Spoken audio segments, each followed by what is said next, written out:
Meu caro amigo, minha cara amiga, olá, tudo bem? Shalom! Neste domingo, o 18º domingo do tempo comum, nós proclamamos o Evangelho de Mateus, capítulo 14, versículos 13 e 21, o episódio da multiplicação dos pães.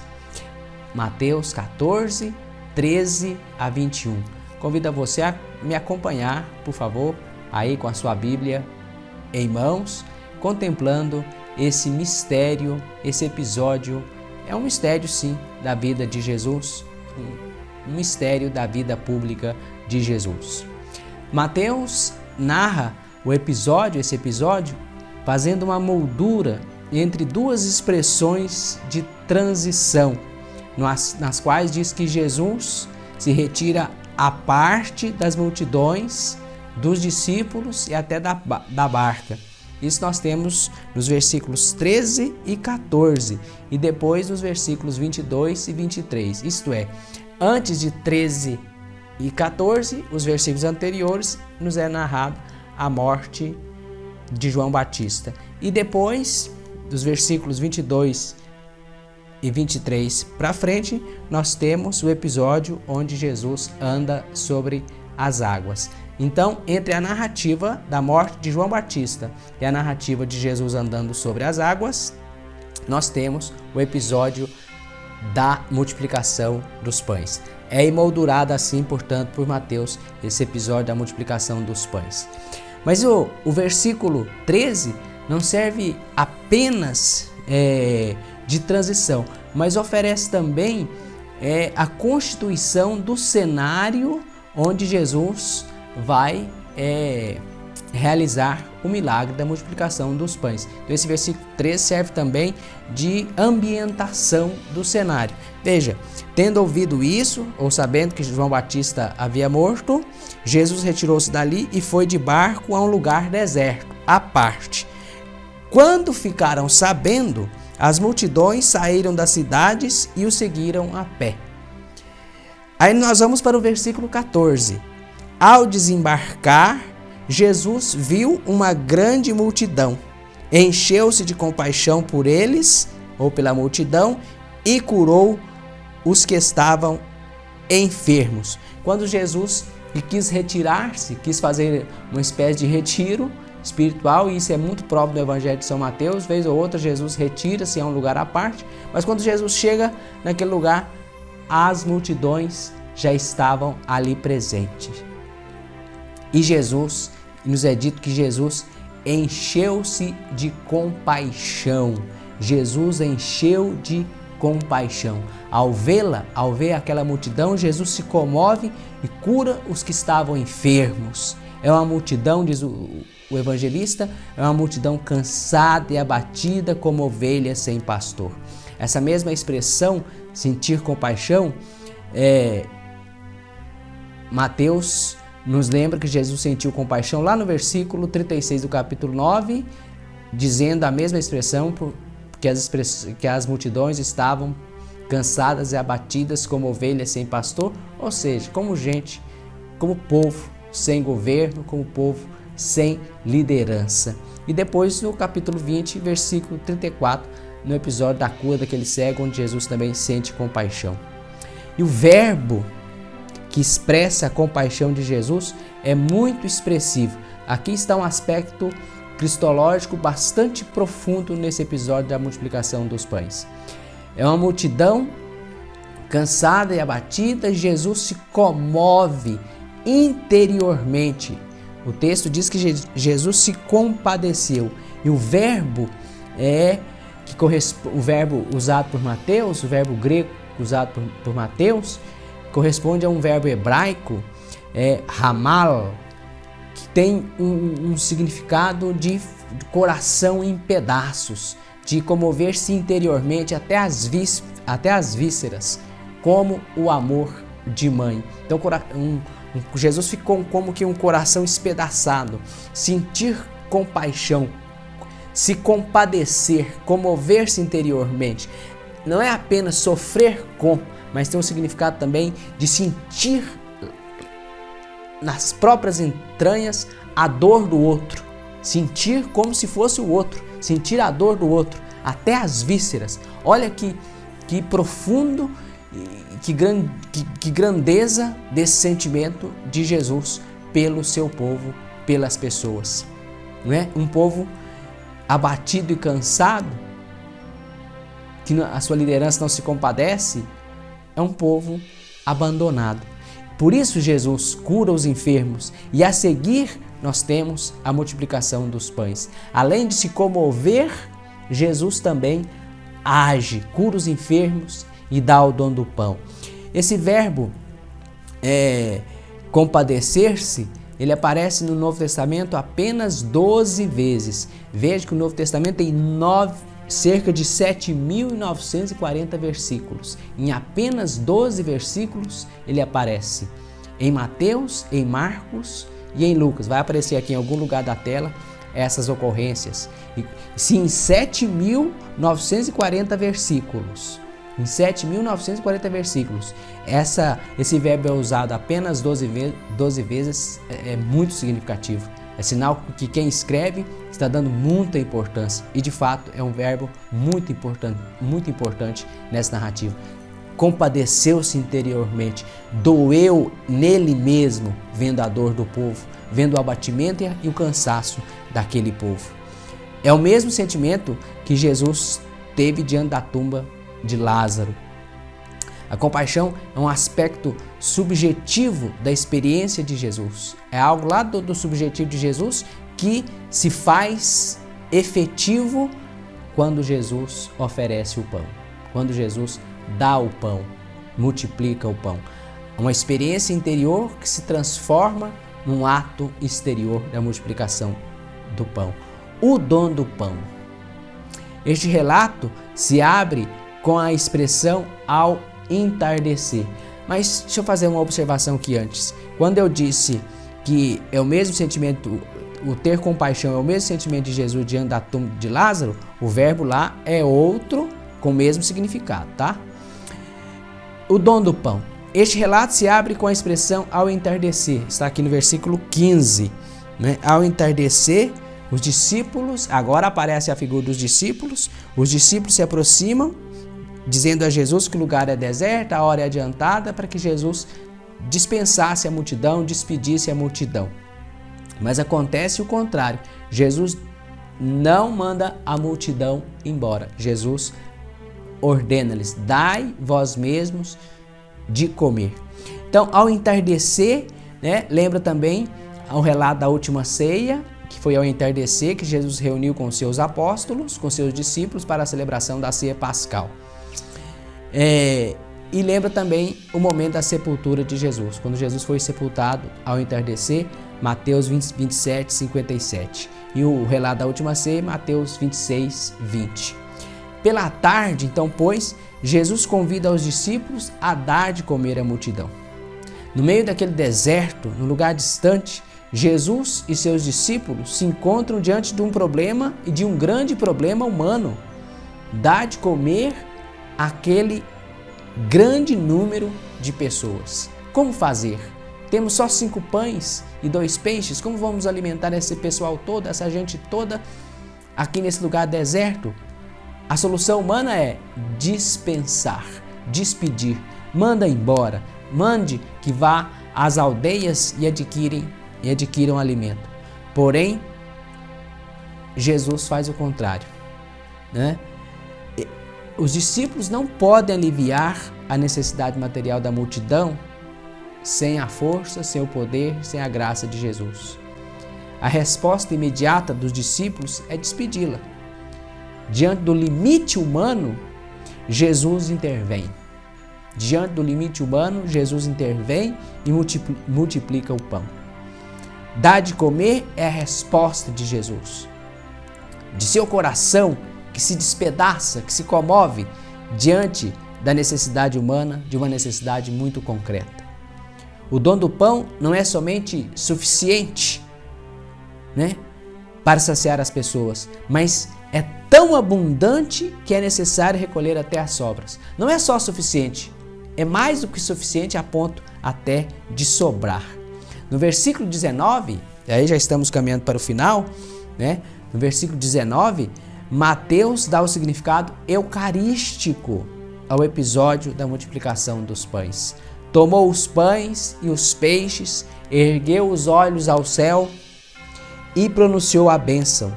Partiu os pães e o deu aos discípulos, e os discípulos os distribuíram às multidões. Os gestos, portanto, que acompanham esse portento são idênticos àqueles gestos que Jesus adotará na noite da última ceia, a noite que ele foi entregue.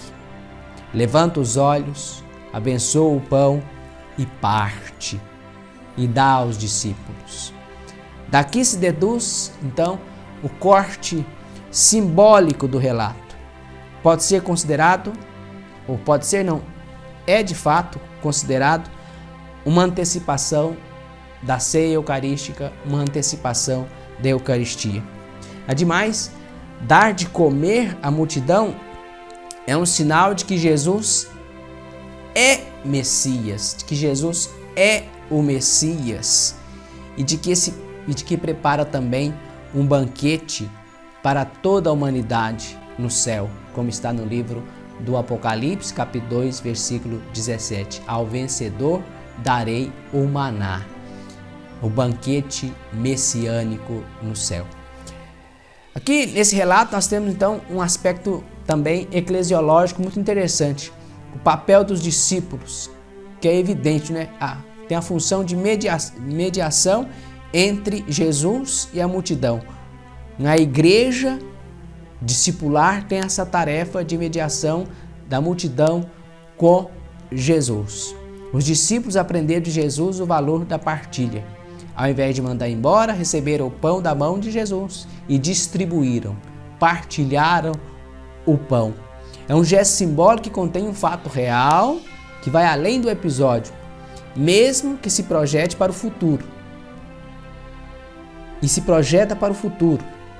A ceia eucarística que a igreja celebrará pelos séculos, em vista do banquete messiânico no reino dos céus. Então, é um gesto simbólico, mas que contém um fato real e que projeta para o futuro, que é a celebração eucarística, que é a ceia eucarística que nós celebramos durante os séculos até o banquete messiânico no céu, o banquete eterno no céu, junto de Jesus e de Deus Pai. Nós temos também aspectos proféticos, ou aspecto profético nesse relato. Duas passagens do Antigo Testamento são recordadas quando lemos essa passagem de Mateus. O fornecimento de pão num lugar deserto, à parte, literalmente um deserto, leva à recordação da doação do maná lá em Êxodo, capítulo 16, quando o povo atravessava o deserto, começou a resmungar contra Deus. Deus ouviu a prece de Moisés e deu o pão do céu, o maná, para aquele povo no deserto. E todos os particulares desse episódio da multiplicação dos pães lembram também um milagre realizado pelo profeta Eliseu, quando alimentou 100 homens com 20 pães. Esse episódio está em 2 Reis, capítulo 4, versículos 42 e 44. Confira aí na sua Bíblia. Os particulares são bastante parecidos, né? Eliseu alimenta 100 homens com 20 pães. O servo de Eliseu queria que despedisse os homens, mas Eliseu mandou que desse o alimento àquelas pessoas. E aconteceu ali também um milagre, né? Veja aí na sua Bíblia, 2 Reis 4, 42 e 44. Nos dois casos, um profeta providenciou alimento, no caso de Moisés e no caso de Eliseu.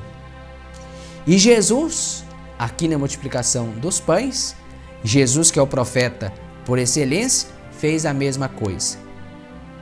No entanto, numa escala muito maior se comparado com o episódio de Eliseu. Ora, muito maior.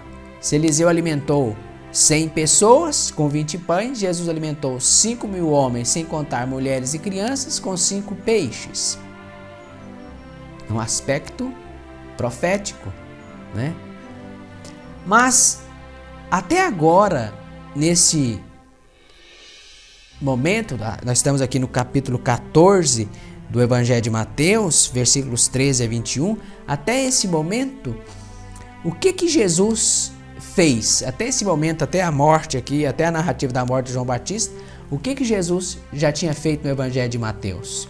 Jesus ensinou o Sermão da Montanha, o Messias do ensinamento, o Messias mestre, o Messias da palavra, capítulos 5 e 7, o Sermão da Montanha. Jesus curou, o relato dos milagres, Mateus 8 e 9, é o Messias da ação, o Messias que cura, o Messias libertador dos males, expulsa os demônios. Mas o que Jesus até agora no capítulo 14 ainda não fez? Jesus ainda não havia preparado para as multidões, ou preparado as multidões para o banquete messiânico. Para o banquete messiânico. Que é isso?